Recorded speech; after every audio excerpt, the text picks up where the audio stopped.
Hi, everyone. Sorry, I got on a little bit late here. Well, actually, I'm on time. I was drinking this tea this morning because we got this new tea maker. Oh, it's a hot water maker, but I use it for tea and it's too hot to drink. So I may take a couple sips after this or during this live. If you're in the room, say hello. Happy New Year. How are you all doing? Hold on one second.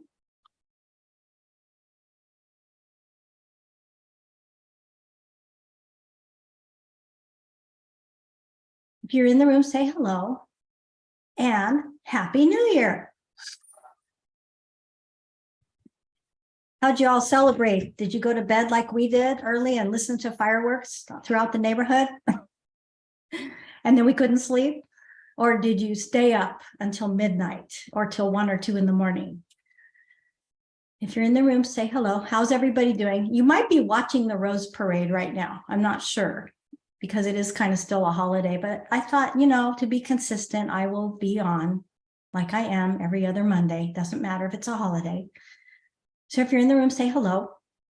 Today, I wanted to talk about rules versus boundaries, and I have a lot of notes. This was a fun one. So we all here better follow the rules, got to play by the rules. Let's create some rules. Why didn't they follow the rules? Don't you know there are rules? Yes, there are rules all around us. So what are rules and why are they created? Well, the best definition I found was an accepted principle or instruction that states the way things are or should be done and tells you what you are allowed or not allowed to do. So I wanted to talk about examples of rules that we don't even think about that were made for our benefit, that we automatically follow without question. Well, sometimes we question it, but for the most part, we don't. So first, there's driving rules of the road. And we all know these. Fasten your seatbelt. Make sure you have gas in your car. And we know what red, yellow, and green lights mean, right? And we follow them. Red means stop, just in case you don't know. Red means stop, green means go, and yellow is proceed with caution. And sometimes it means go to some people. If you see flashing lights behind you, pull over to the right. Stop at stop signs. Go the speed limit. Well, most times we go the speed limit, I think. Stop for pedestrians and follow detour signs. Hold on one second. Maybe you can hear me better now. So these rules are pretty automatic, wouldn't you say? And then there's rules like at school. You have homework, you have to do your homework. When the bell rings, you go to class, take a break, or go home, just depending on what time of day it is. We raise our hands in class when we want to speak. We get to class on time. They say, be nice to your classmates. And I think we are. Stop talking and take your nap. That was one. That was one I heard a lot because I wouldn't stop talking. I think I was only like 5 or 6.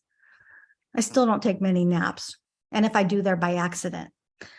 So then there's the rules that your parents set, like don't talk with your mouth full. Don't interrupt.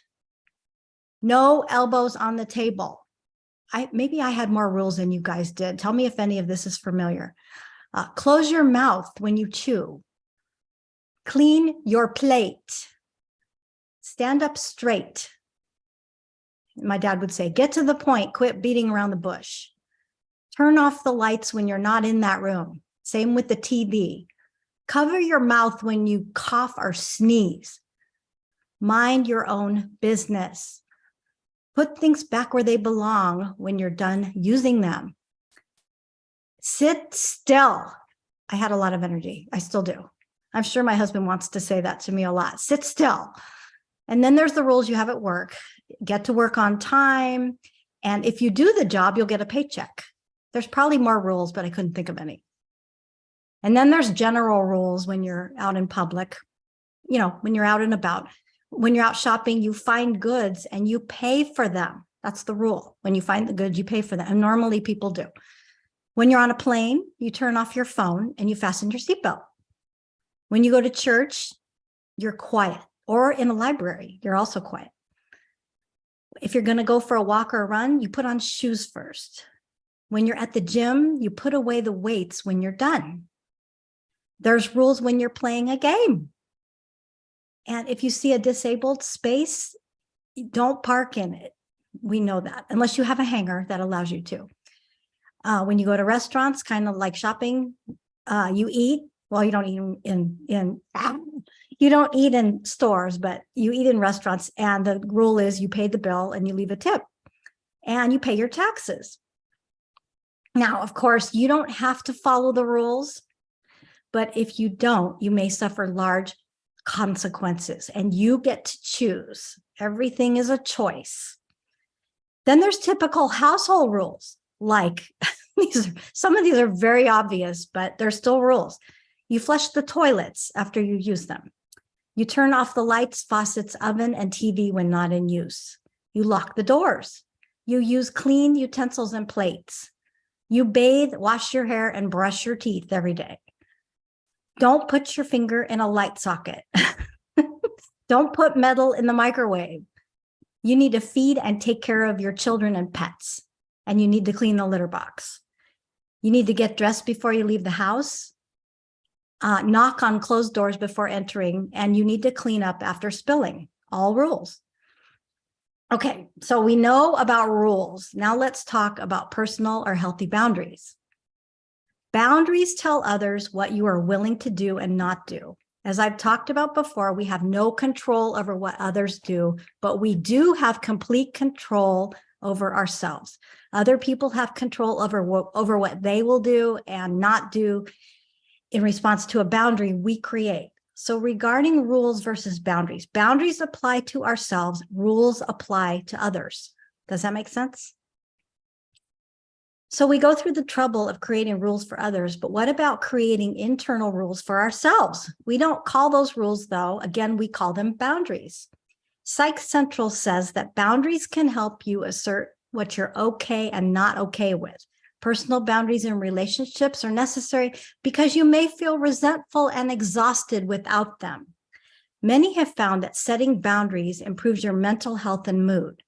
Without limits, it's hard to be self-aware and independent. Again, with rules, they're set for others to follow. With boundaries, we set them for ourselves and enforce them. Otherwise, it's just a bunch of meaningless words. So now is the new year. And maybe you want to focus your time on feeling better. And I'm all about sharing lists. So I created a list of 13 ways to set healthy boundaries for yourself this year.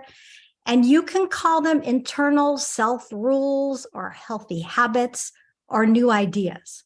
Again, setting and enforcing boundaries enhances your mental and emotional health.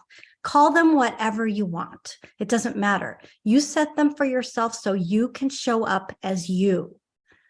So here we go with 13 ways you can choose to set and enforce boundaries.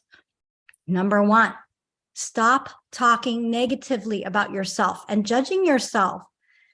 Be kind to yourself like you would if a friend talked about themselves in the same negative way. Number 2, develop a fun daily exercise routine that you can stick to. Just decide that you're a person who does a fun daily workout and then be that person. Number 3, hang around sociable, like-minded, positive people who raise your vibration and share your interests, and limit time with people who drain your energy. Number 4, start using empowering words like I prefer, or I choose, or I get to, instead of disempowering words like I hate, I should or shouldn't, someone made me, or I have to. You could even create a negative words jar, like a swear jar, and put a quarter in each time you catch yourself using a disempowering word. Be aware of how you say things. You can read more about empowering words at focusyourtime.com/empowering language. Number 5, do things you genuinely want to do out of love instead of resentment or anger. And by the way, you're allowed to decline things you don't want to do. Number 6, do your brain and body a favor and choose to eat healthy homemade foods and take the time to prepare and assemble them in advance to carry with you if needed. Make conscious choices about what goes into your mouth, and you can decide today that your fast food days are behind you. You get to choose. Number 7, spend more time on productive things that elevate you and less time scrolling on social media. Think about it. What could you be doing instead of scrolling? Number 8, use the energy spent trying to control others to do something nice for yourself, or you can get creative. Make something. Again, be productive. Let people live how they want to live, and you get to live how you want to live. Number 9, carry comfort items with you whenever you leave the house. To name a few, I carry my sunglasses, inhaler, and pink necklace fan. And they've come in handy many times, and I don't care who sees me. Number 10, stop saying you're too busy or don't have time. If there's something you really want to do, change your priorities and again, live your values. And you could read more about that at focusyourtime.com, personal values. Number 11, there's only 3 more. Number 11, practice self-care by turning off the news if it's upsetting you and if it's keeping you anxious, worried, or stuck. Same with following and responding to upsetting social media posts. You don't have to be exposed if they're upsetting you. Turn your energy elsewhere. Number 12, you want to grow? Quit overthinking and decide just to do the thing you've been wanting to do already, even if it's scary or uncomfortable. Start before you're ready. Take action now. As Nike says, just do it. Hey, I'm doing lives which are still frightening. I still shake. I'm still scared. I still have anxiety, but I do it because it's helped me grow. Don't wait or make a million excuses as to why you can't start or complete things. Decide that you're a person who takes action and just do it. Also, I have this calendar. I didn't even look at the one for today, but the Tiny Buddha calendar I have for yesterday, it says, we need to find the moxie to start before we're ready. It's good for us. And perhaps it's even better for the people who we touch, the ones we empower with our creations. With our example of courage, be bold, start now before you're ready. And number 13, this goes without saying, be kind to others, okay? Now remember that unlike rules set for others, we set boundaries for ourselves, not for others, so we can live by our own values. You can find a download of the Beyond Boundaries Blueprint at focusyourtime.com/free. Incorporating these new behaviors into your life takes practice, and it's worth it. It creates peace in your life. Decide who you aspire to be and choose to become that person right now. Live with intention, not by default, and set some healthy boundaries. Well, that's all I've got today. Thanks for coming. If you're not live here, watch the replay and leave comments about which healthy boundary or new habit or idea you like the best. I would love to hear all about it. Happy New Year. See you soon. And be safe out there. Bye.